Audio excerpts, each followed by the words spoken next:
2006 সালের পর কখনো বার্সেলোনার মাঠে জিততে পারেনি অ্যাটলেটিকো, কিন্তু সেই ধারাটা তারা ভেঙে দিল গতকাল। ডিয়েগো সিমিওনের জন্য বার্সেলোনার মাঠে এসে প্রথম জয় পেল 2-1 গোলের নাটকীয় এক জয়ের পর। অ্যাটলেটিকো মাদ্রিদ এখন লা লিগার পয়েন্ট তালিকায় সবার উপরে।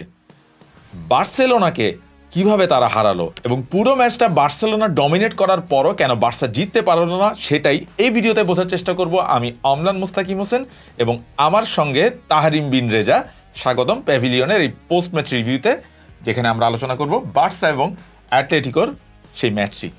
শুরুতে যেটা বলছিলাম, বার্সেলোনা এই মুহূর্তে আপনারা পয়েন্ট টেবিলটা দেখতে পাচ্ছেন একটু। বার্সেলোনা লা লিগায় 2 মাস আগেও কিন্তু সবার উপরে ছিল, আমরা দেখেছি, খুব বেশি দিন আগের কথা নয়। এল ক্লাসিকোতে দুর্দান্ত একটা জয়ের পর তারা পয়েন্ট টেবিলে 6টা পয়েন্টে লিড নিয়েছিল। অ্যাটলেটিকোর চেয়ে এমন একটা সময় এসেছিল যখন তারা 10টা পয়েন্ট বেশি ছিল। কিন্তু এই মুহূর্তে বার্সেলোনা পয়েন্ট তালিকায় 2 নম্বরে নেমে গেছে এবং রিয়াল মাদ্রিদ যদি রাতের ম্যাচটা জেতে তাহলে তারা 3 নম্বরে চলে যেতে পারে।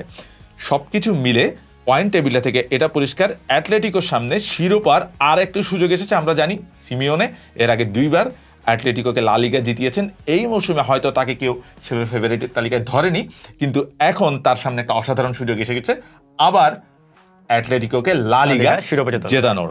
সো প্রথমে আমরা এই ম্যাচের অ্যানালাইসিসে যাওয়ার আগে কয়েকটি স্ট্যাট একটু মনে করিয়ে দিতে চাই দর্শকদেরকে। যেটা বলছিলাম, 2006 সালের পর বার্সার মাঠে অ্যাটলেটিকোর বড় একটা দুর্গ জয় বলা যায় এবং বার্সার জন্য সবচেয়ে ভয়ের ব্যাপার যেটা তাদের অফ ফর্ম। যেটা বলছিলাম, এল ক্লাসিকোর পর একটা সময় তাদের লিড ছিল, এরপর তারা গত 60টি ম্যাচ মাত্র 1টি ম্যাচ কিন্তু জিততে পেরেছে। এর মধ্যে হোমে তারা 3টি ম্যাচ হেরেছে, অবিশ্বাস্য। লেগানেস এবং লাস পালমাসের পর অ্যাটলেটিকোর মতো টিমের বিপক্ষে তারা নিজেদের মাঠে আরো একটি ম্যাচ হারলো। 1966 এর পর এই প্রথম বার্সা নিজেদের মাঠে লা লিগায় এভাবে 3টি ম্যাচ হারলো। এবং অ্যাটলেটিকোর যদি ফর্মের কথা বলি, অসাধারণ ফর্মে আছে। টানা 12টি ম্যাচ জিতেছে সবগুলো প্রতিযোগিতা মিলে তারা। এর মধ্যে কোপা ডেল রে, চ্যাম্পিয়ন্স লিগের মধ্যে লা লিগায় অবশ্যই তারা অসাধারণ ফর্মে আছে এবং সিমিওনের দল যে ফর্মে আছে বছরের শেষটা তাদের জন্য এর চেয়ে আর ভালো হতে পারত না। আমরা জানি লা লিগা এখন উইন্টার ব্রেক শুরু হয়ে যাচ্ছে, সো আপাতত আমরা লা লিগায় বেশ কিছুদিন গ্যাপ যাবে। বার্সার জন্য এটা খুবই দরকার ছিল তাদের কারেন্ট ফর্ম অনুযায়ী। কিন্তু কি হলো এই ম্যাচে? আসলে আমরা অনেকগুলো স্ট্যাটের কথা বললাম, আমরা যদি সরাসরি ম্যাচে চলে আসতে চাই তাহলে প্রথমেই তাহরিমের কাছে যেটা জানতে চাই, এই ম্যাচে 11টা বার্সা কিভাবে সাজালো? আমরা আমাদের প্রিভিউ শোতে যেরকম 11 প্রেডিক্ট করেছিলাম অনেকটাই মিলে গিয়েছিল। শুধুমাত্র দানি ওলমোর জায়গায় এই ম্যাচে স্টার্ট করেছিলেন গাভি।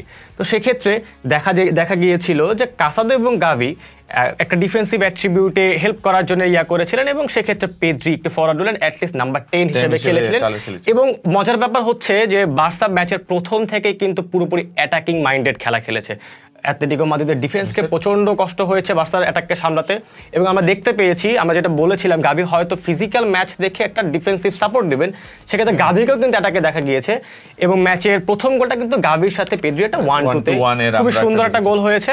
অ্যান্ড সেক্ষেত্রে পেদ্রি ম্যাচের মাঠে ডান সাইড থেকে খুব সুন্দর করে 3টা অ্যাটলেটিকো মাদ্রিদের প্লেয়ারকে কাটিয়ে গাভিকে একটা পাস দেন, সে গাভির ব্যাক হিলে পেদ্রি বলটা পায় এবং সুন্দর করে বটম রাইট কর্নারে বলটা পেদ্রি জালে ঢোকায়। আমরা অ্যাটলেটিকোর যে ফরমেশনটা প্রিভিউতে বলেছিলাম সেটা পুরোপুরি মিলে গেছে। অ্যাটলেটিকো আমরা দেখতে পেয়েছি 4-4-2 ফরমেশনে খেলেছে, লেংলে এবং হিমেনেস এবং উপরে গালান এবং এদিকে লরেন্তে। অবলাক তো ছিলেনই, ম্যান অফ দ্য ম্যাচ সম্ভবত তিনি।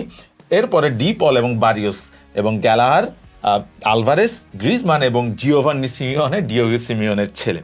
এবং এই ছিল Atletico line up. So Tahrim বলছিলেন বার্সা কিভাবে গোলটা দিল, কিন্তু ফার্স্ট হাফে আমরা দেখেছি বার্সা তো অনেকগুলো সুযোগ আসলে নষ্ট করলো। কেমন ছিল সেই সুযোগগুলো? এক্স্যাক্টলি, বার্সা ম্যাচটা যতটা ভালো খেলেছে ঠিক ততটাই খারাপ খেলেছে কনভার্সন রেটের দিক থেকে। বার্সার ম্যাচে অ্যাটাকাররা প্রচন্ড পরিমাণে বারবার মিস করেছে। রাফিনহাকে দেখা গিয়েছে ম্যাচের প্রথম দিকে খুব সুন্দর একটা সুযোগ 1v1, সেটি ওবলাক আটকে দিয়েছেন এবং এর পরবর্তীতে ম্যাচের প্রথমার্ধে আরও কয়েকটা পেদ্রি গোলটা বাদে আরও কয়েকটা ভালো সুযোগ পেয়েছিল বার্সেলোনা। সেক্ষেত্রে বার্সাকে বারবার দেখা গেছে বলটা কনভার্ট করতে পারেননি বা অন টার্গেট শট হলো সেগুলো খুবই থ্রেটনিং অন টার্গেট শট হয়নি।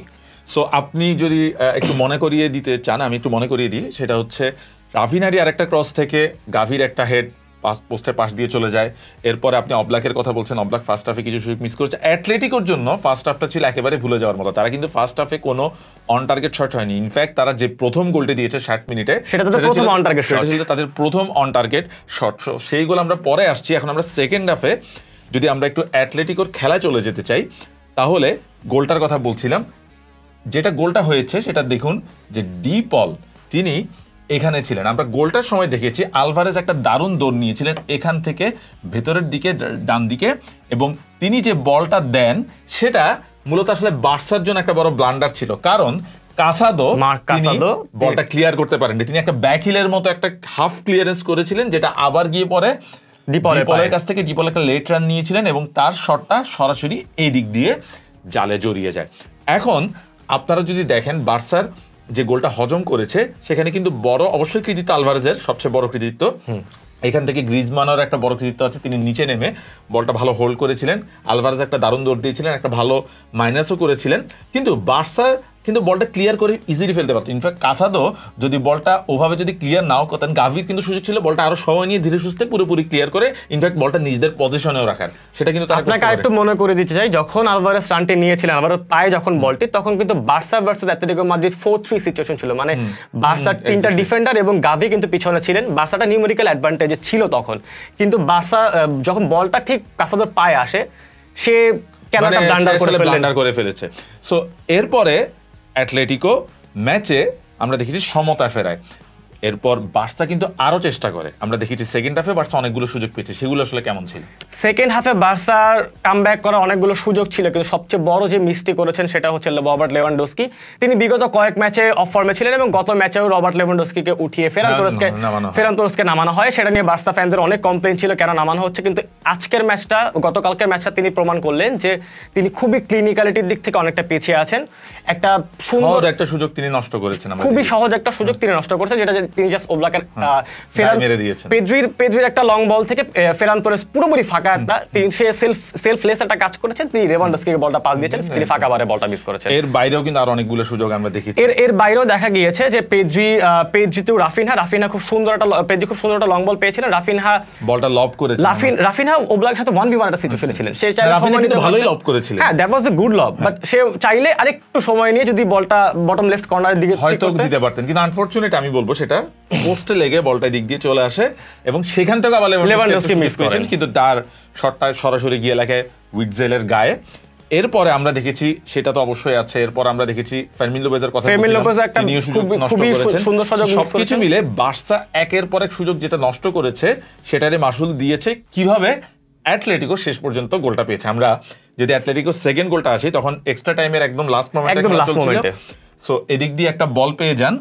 আমরা দেখেছি যে মলিনা তিনি জায়গায় তিনি নামেন এবং মলিনা এদিক দিয়ে একটা দৌড় দেন এবং ডান দিকে একটা ক্রস করেন, এবং সেখানে মাঝখানে অপেক্ষা করছিলেন সরলথ, আলেকজান্ডার সরলথ, তিনি নেমেছেন গ্রিজমানের জায়গায়। বার্সা তখনও ক্লিয়ার করতে পারেনি, মাঝে তাদের একটা ক্লিয়ার করার সুযোগ ছিল, ক্লিয়ার করতে পারেনি। সরলথ দারুণভাবে বলটা পোস্টে জড়িয়ে দেয় এবং এরপরে বার্সা প্লেয়াররা মাঠেই শুয়ে পড়ে এবং সরলথের সেই গোলে শেষ পর্যন্ত অ্যাটলেটিকো একটা অবিশ্বাস্য জয় নিয়ে মাঠ ছাড়ে। এখন আপনারা যদি ম্যাচটা অ্যানালাইসিস করেন তাহলে আমরা দেখতে পাবো পুরো ম্যাচে বার্সেলোনা অন টার্গেট শট, মোট শট, পজিশন সবকিছুতেই অনেক বড় ব্যবধানে গিয়ে তাদের এক্সডি অনেক বেশি ছিল, 3-এর বেশি, যেখানে অ্যাটলেটিকোর 1-এর কম। তার মানে বোঝাই যাচ্ছে অ্যাটলেটিকো কতটা পিছিয়ে ছিল, কিন্তু ফলটা অ্যাটলেটিকোর কাছে চলে গেল।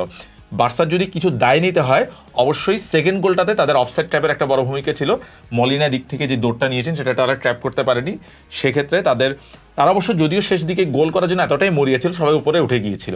সো এখানে অ্যাটলেটিকোর একটা কৃতিত্ব দিতে হবে, সেটা অবশেষে একটা গোল বের করে নিয়েছে। আমরা যদি এই মৌসুমে অ্যাটলেটিকোর একটা ইন্টারেস্টিং স্ট্যাট মনে করিয়ে দিতে চাই, 80 মিনিটের পর থেকে তারা 12টি বা 13টির মতো গোল করেছে এই সিজনে শুধু লা লিগায়, এবং যেটা ইউরোপের টপ 5 লিগে ওয়ান অফ দ্য হাইয়েস্ট। এবং আমরা যদি বলি লেট গোলের কথা, 2 সপ্তাহ আগে মাত্র আমি মনে করিয়ে দিতে চাই অ্যাটলেটিকোর গ্রিজমান লাস্ট মোমেন্টে একটি গোল করে সেভিয়ার বিপক্ষে দলকে জয় এনে দিয়েছিলেন পিছিয়ে পড়ার পর।